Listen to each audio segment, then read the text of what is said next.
देखो बच्चों, आज हम पढ़ेंगे गॉस की प्रमेय की गणितीय विवेचना। कल हमने गॉस की प्रमेय आपको पढ़ाई थी। गॉस की प्रमेय क्या होती है, हमने आपको बताया था कि अगर कहीं पे कुछ आवेश हैं Q1 Q2 Q3 है ना, तो उससे कितना फ्लक्स गुजर रहा है तो उसके लिए क्या करते हैं, एक चारों तरफ हमें पृष्ठ खींच देते हैं जिसको हम गॉसीय पृष्ठ कहते हैं, है ना। और उससे कितना फ्लक्स निकल रहा है तो इसको निकालने के लिए टोटल अंदर जितना आवेश होता है उसको जोड़ देते हैं, और जोड़ने के बाद निर्वात की विद्युतशीलता से भाग देते हैं। यही जो मान होता है इसी को गॉस की प्रमेय हम कहते हैं। ठीक है, अब यहाँ पे हम समझते हैं गॉस की प्रमेय का जो सूत्र आया ये कैसे आया। तो इसके लिए क्या देखते हैं, हमारे पास एक ये बिंदु आवेश है, ये बिंदु आवेश, ठीक है। इस बिंदु आवेश जब है, इसका मान है, मान लेते हैं Q, क्या है बच्चों, प्लस का Q है ये बिंदु आवेश, ठीक। अब जब ये बिंदु आवेश है, हमें क्या निकालना है, विद्युत फ्लक्स निकालना है ना। तो हम क्या करेंगे, एक इसके चारों तरफ एक पृष्ठ खींच लेंगे, ठीक। ये इस तरीके से हमने पृष्ठ इसको खींच दिया, ये घेरता हुआ इसको, ठीक है।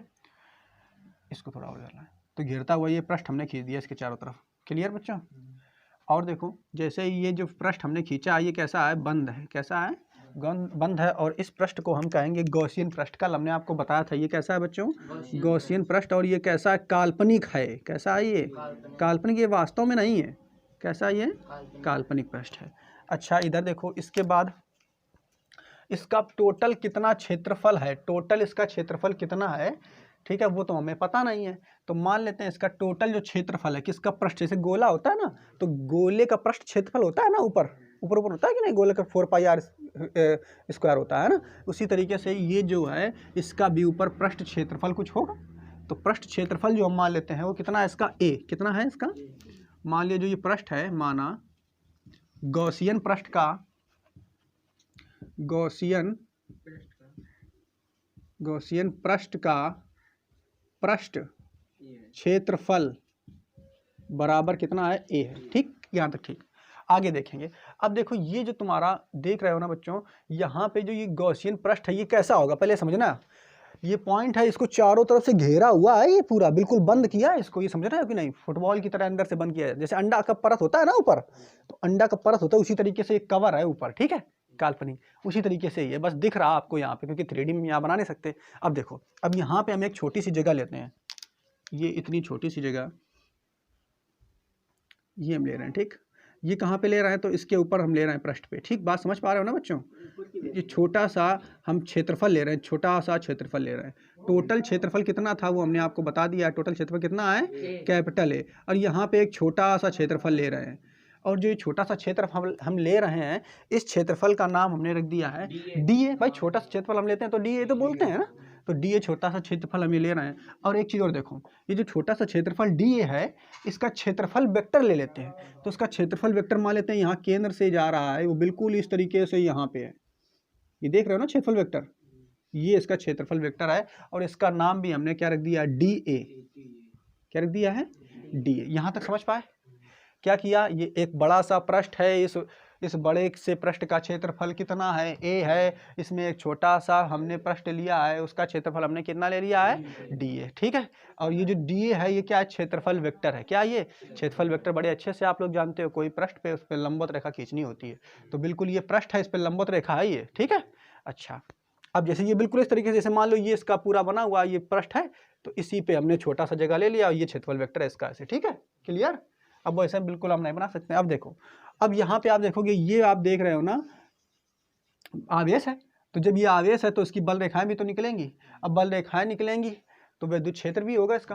तो इसका विद्युत क्षेत्र कैसा होगा, देखो ऐसे चारों तरफ फैलेगा ना, ऐसे ऐसे ऐसे ऐसे ऐसे ऐसे ऐसे ऐसे ऐसे ऐसे फैलेगा ना। तो यहाँ पे मान लेते हैं ये जो पॉइंट है, इस पे जो विद्युत क्षेत्र होगा वो इस दिशा में होगा। किस दिशा में होगा, इस दिशा, इसी दिशा में तो होगा। देखो इधर, यहाँ से यहाँ तक इसी दिशा में। और इस विद्युत क्षेत्र का नाम कितना है, E रख दिया। क्या रख दिया, विद्युत क्षेत्र का नाम हमने E रख दिया, ठीक है। आगे और देखो, ये जो पॉइंट हमने लिया है, यहाँ से यहाँ तक की जो दूरी है, ये जो दूरी है बच्चों, इस दूरी को मान लेते हैं ये स्मॉल r है। यहाँ तक सभी को समझ में आ रहा होगा। ये दूरी जो है कितनी है, स्मॉल r है, क्लियर।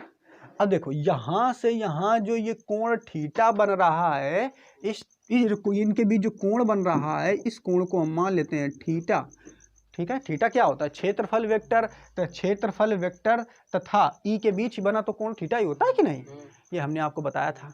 अब इसके बाद और देखते हैं क्या है, इसको इस क्षेत्रफल वेक्टर को वास्तव में दिशा दिखाने के लिए एन कैप से प्रदर्शित करते हैं, तो एन कैप भी बना दिया हमने। ठीक है, समझ पाए यहाँ तक? अब क्या करेंगे, देखो यहाँ से मान लेते हैं कि जो ये छोटा सा क्षेत्रफल आपका, ये जो छोटा सा क्षेत्रफल है, इससे कितना विद्युत फ्लक्स जा रहा है। छोटा सा जो क्षेत्रफल है, इससे कितना विद्युत फ्लक्स जा रहा है, तो लिखेंगे छोटे से क्षेत्रफल, कौन सा छोटा क्षेत्रफल, ये क्षेत्रफल का नाम क्या है, डी ए से गुजरने वाला फ्लक्स। तो कितना फ्लक्स होगा बच्चों, तो जब छोटा सा क्षेत्रफल है तो फ्लक्स भी तो छोटा होगा कि नहीं होगा, तो छोटा सा फ्लक्स कितना होगा, डी फाई, यही तो होता है, फ्लक्स को फाई से पता करते हैं ना, डी इंटू डी फाई होगा कि नहीं। अरे भाई छोटा सा जब ज़्यादा फ्लक्स होता तो फाई से प्रदर्शित करते हैं, अब जब छोटा सा फ्लक्स है तो किससे प्रदर्शित करेंगे, डी फाई से। तो डी फाई बराबर क्या आएगा, देखो फ्लक्स के बराबर हमने आपको सूत्र लिखाया था E dot D A cos theta, लिखाया था कि नहीं बच्चों, लिखाया था ना, E dot D A cos theta लिखाया था, है ना। ये देखो ये छोटा सा फ्लक्स है और ये छोटा सा क्षेत्रफल है, और ये जो विद्युत क्षेत्र होगा वो तो पूरा होगा कि नहीं, यहाँ तक समझ पाए। अच्छा, अब इसके आगे देखो हम क्या करेंगे, इसके आगे यहाँ पे आपको देखना है बच्चों, ये यहाँ से आप देखोगे जो ई है, ई क्या है, विद्युत क्षेत्र की तीव्रता है ना, ई क्या है, विद्युत क्षेत्र की तीव्रता। इसको समीकरण नंबर पहले एक यहाँ से हम लिख लेते हैं, ये विद्युत क्षेत्र की तीव्रता। देखो विद्युत क्षेत्र की तीव्रता क्या होती है, हमने आपको बताया था किसी बिंदु आवेश के कारण, किसी बिंदु पर विद्युत क्षेत्र की तीव्रता क्या होती है, इसका सूत्र हमने पढ़ाया था आपको, बिल्कुल। तो इस बिंदु आवेश के कारण, किसके कारण, क्यू के कारण, इस बिंदु यहाँ पे ये मान लेते हैं ओ पर विद्युत क्षेत्र की तीव्रता निकालेंगे। ठीक है, तो लिखोगे बिंदु प्लस क्यू के कारण, बिंदु ये ओ बिंदु है, ओ पर विद्युत क्षेत्र की तीव्रता कितनी होगी, तो सूत्र हमने आपको लिखाया था, याद होगा बच्चों, E बराबर 1/4 पाई epsilon not Q upon R square, ये सूत्र लिखाया था कि नहीं। तो ये E आ गया तुम्हारा, यहाँ से हम E का मान इसमें रख सकते हैं। ठीक है, ठीक है, तो ये हो गया समीकरण नंबर 2। कितना हो गया ये, समीकरण नंबर 2। अब देखो यहाँ से फिर क्या करेंगे, यहाँ से आपको समझना है फिर आगे बच्चों, इस मान को उठा करके यहाँ पे रख देंगे इस समीकरण में, बिल्कुल यहाँ पे आपको याद रखना है, किस मान का, ई का मान उठा करके समीकरण 1 में रखेंगे। ठीक है, ये आप लिख लेना, ई का मान यहाँ पे आप लिख लेना, समीकरण 1 में रखेंगे। ठीक है, तो जब समीकरण 1 में रखेंगे तो फिर क्या आएगा, समीकरण देखते रहो इधर, तो डी फाई बराबर ई की जगह क्या आ जाएगा, 1/4 पाई epsilon not Q upon R square, 1/4 pi epsilon not Q upon R square. और देखो क्या बचा इसमें, डी ए कॉस थीटा, तो इसको भी लिख देंगे डी ए कॉस थीटा। ठीक है, फिर इसके बाद देखो ध्यान से बच्चों, इसको हम क्या करेंगे, यहाँ से 1/4 पाई एप्सिलॉन नॉट, ये आ जाएगा Q upon R square, sorry Q, इसको नहीं, देखो ये Q का इधर ऊपर गुणा कर देते हैं, तो ये आ जाएगा Q इंटू, ये देखो ये क्या हो जाएगा, D A cos theta upon R square हो जाएगा।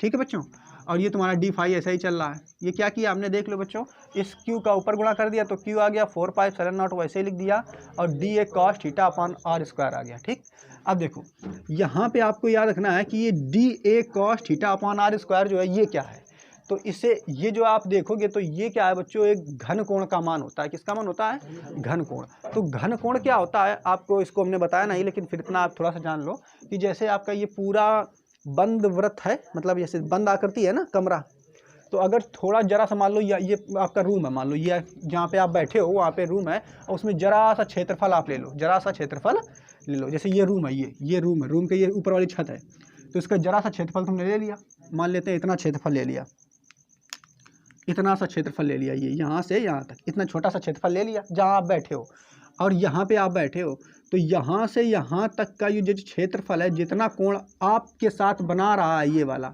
इसी कोण को हम घन कोण कहते हैं। क्या कहते हैं, घन कोण। समझना है इसको, घन कोण कैसा है, बिल्कुल ऐसे समझो। ऐसे समझो जैसे ये छत है और छत में किनारे किनारे ऐसे थोड़ा सा क्षेत्रफल ले लो और यहाँ से ऐसे आकर के एक शंक्वाकार आकृति के जैसे कोण हमारी आंखों में बना रहा है ना, ये इस तरीके से ले लो जरा सा बिल्कुल। तो ये जो कोण बनाएगा इसी को हम घन कोण कहते हैं। और इसका जो सूत्र होता है इसको जो प्रदर्शित करते हैं तो प्रदर्शित करते हैं DW से। क्या से? जो संपूर्ण घन कोण होता है उसको W से प्रदर्शित करते हैं और जो छोटा सा घन कोण हमने लिया है वो किसको प्रदर्शित करते हैं? DW से। और DW का जो मान होता है वो कितना होता है? DA cos theta upon R square. तो बस यहाँ पे इतना आपको याद रखना है कि DA cos theta upon R square जो है वो DW के बराबर होता है। तो बिल्कुल ये आपको यहाँ पे लिख लेना है, इधर लिख लेना है यहाँ पे कि DW बराबर क्या होता है? DA cos theta upon R square. ये क्या है बच्चों? घन कोण है। ये क्या है? घन कोण है। ठीक है। अच्छा एक बात और देख लो, अगर जरा सी सतह है तो वहाँ पे घन कोण का ये मान होता है, लेकिन पूरी संपूर्ण सतह में कितना घन कोण होता है? तो आपको याद करना, पूरी संपूर्ण सतह में जो घन कोण होते हैं कितने होते हैं? 4 पाई। कितने होते हैं? 4 पाई। संपूर्ण सतह का घन कोण जो होता है यानी ओमेगा कितना होगा? वो 4 पाई के बराबर होगा। ये दो सूत्र आपको याद रखने हैं। ठीक है, इतना बस याद रखना, बस इनिग्मन हो जाएगा, इसलिए हम इसको यहाँ पे ब्रैकेट में लिख दे रहे हैं। ठीक, क्लियर? आगे देखेंगे। यानी अब हम यहाँ पे देखो DA cos थीटा बटे आर स्क्वायर की जगह D ओमेगा लिख सकते हैं ना। ये क्या है? घन कोण है। तो लिखेंगे Q upon 4 pi epsilon not into, इसकी जगह हम लिख देंगे D ओमेगा। क्या लिख देंगे बच्चों? D omega. यहाँ तक समझ पाए? और ये आपका फ्लक्स कर्व चल रहा है D फाई। अब देखो हमने यहाँ तक का ये जो छोटा सा क्षेत्रफल था, जो ये छोटा सा क्षेत्रफल था उसका फ्लक्स इतना हमने निकाल लिया है, लेकिन हमें छोटा सा फ्लक्स थोड़ा चाहिए, हमें क्या चाहिए? संपूर्ण फ्लक्स चाहिए पूरे पृष्ठ से। तो जब संपूर्ण हमें फ्लक्स चाहिए तो कल हमने बताया था कि इस छोटे छोटे टुकड़ों को जोड़ेंगे और जोड़ने के लिए किसको उपयोग में लाए थे? समाकलन का। क्या लाए थे? समाकलन का। तो इसका हमें करना पड़ेगा समाकलन। तो लिखेंगे यहाँ पे संपूर्ण पृष्ठ A, संपूर्ण पृष्ठ कितना है? A, संपूर्ण पृष्ठ कितना है? A से जाने वाला फ्लक्स, संपूर्ण पृष्ठ जाने वाला फ्लक्स। तो क्या करेंगे बच्चों? इसका हम समाकलन करेंगे। क्या करेंगे? तो समाकलन का चिन्ह लगाया, समाकलन ऑफ होल कर्व। ये जो चिन्ह है समाकलन ऑफ होल कर्व मतलब पूरे पृष्ठ का, कर्व का मतलब होता है पूरे पृष्ठ का समाकलन। ठीक है, तो समाकलन ऑफ होल कर्व लगा दिया। किसका करना है? D फाई का। तो कर देंगे D फाई बराबर, अब देखो ये Q upon 4 pi epsilon not, ये कैसा? ये तो फिक्स वैल्यू है ना, इसका तो समाकलन होगा ना, तो इसको बाहर ले लेते हैं। तो Q upon 4 pi epsilon naught आ गया बाहर। अब समाकलन केवल इसका करेंगे तो केवल DW का समाकलन होगा। ठीक, अभी देखो फिर इसके बाद यहाँ पे देखोगे D फाई जो है इसका समाकलन करेंगे ना, तो भाई छोटा सा था तो जब पूरा इसको जोड़ देंगे तो टोटल फाई आ जाएगा कि नहीं? तो D फाई तुम्हारा, इसका जब समाकलन करेंगे तो आ जाएगा फाई। क्या आ जाएगा? पूरा फाई। ठीक है, आगे इधर देखो ये Q upon 4 pi epsilon not है बच्चों, और जब इसका ये DW है, ये क्या है? तुम्हारा घन कोण है, छोटा सा घन कोण है। और जब इसका समाकलन करेंगे छोटे छोटे घन कोण को जोड़ते चले जाएंगे तो टोटल घन कोण मिल जाएगा इस पूरे पृष्ठ का। तो जो टोटल घन कोण होता है उसको हम ओमेगा से प्रदर्शित करते हैं। ये D ओमेगा है ना, उसको हम क्या प्रदर्शित करते हैं? ओमेगा से। इसको हम W बोले थे क्या अभी? सॉरी, वो बेटा ओमेगा है ये। ठीक है, ये थोड़ा ये W नहीं, ये ओमेगा इसको बोलते हैं। क्या बोलते हैं? ओमेगा। तो जब इसको करेंगे तो ये आ जाएगा ओमेगा इंटू ओमेगा। ये क्या हो गया? संपूर्ण घन कोण आ गया। ये क्या है? ये ओमेगा, जहाँ क्या है? संपूर्ण घन कोण है। अच्छा, अब ये जो संपूर्ण घन कोण का मान जो होता है ये बिल्कुल आपको रट के रखना है। ये 4 पाई के स्टेरेडियन के बराबर होता है। किसके बराबर होता है? 4 पाई स्टेरेडियन के बराबर होता है। तो इसकी जगह आप लिख देंगे ओमेगा की जगह 4 पाई। क्या लिख देंगे? 4 पाई। तो यहाँ पे आ जाएगा Q upon 4 pi epsilon not into omega की जगह आ जाएगा 4 पाई, और ये 4 पाई से 4 पाई कट जाएगा और जो तुम्हारा मान आ जाएगा वो Q अपान एप्सिलॉन नॉट आ जाएगा।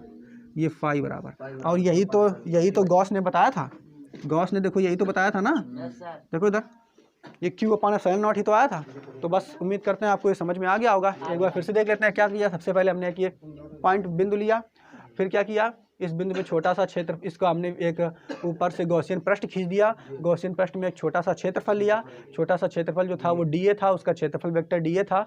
इसके कारण यहाँ से यहाँ तक की जो दूरी थी वो R थी, और यहाँ से यहाँ तक की जो विद्युत क्षेत्र की तीव्रता है वो E है। इनके बीच का कोण कितना है, थीटा है। ठीक है, इतना हमने आपको बताया। फिर क्या किया, छोटे से क्षेत्रफल DA से गुजरने वाला फ्लक्स, यानी इससे गुजरने वाला कितना फ्लक्स है, तो वो सूत्र हमने लिखाया था। फ्लक्स का सूत्र आप लोग जानते ही हो।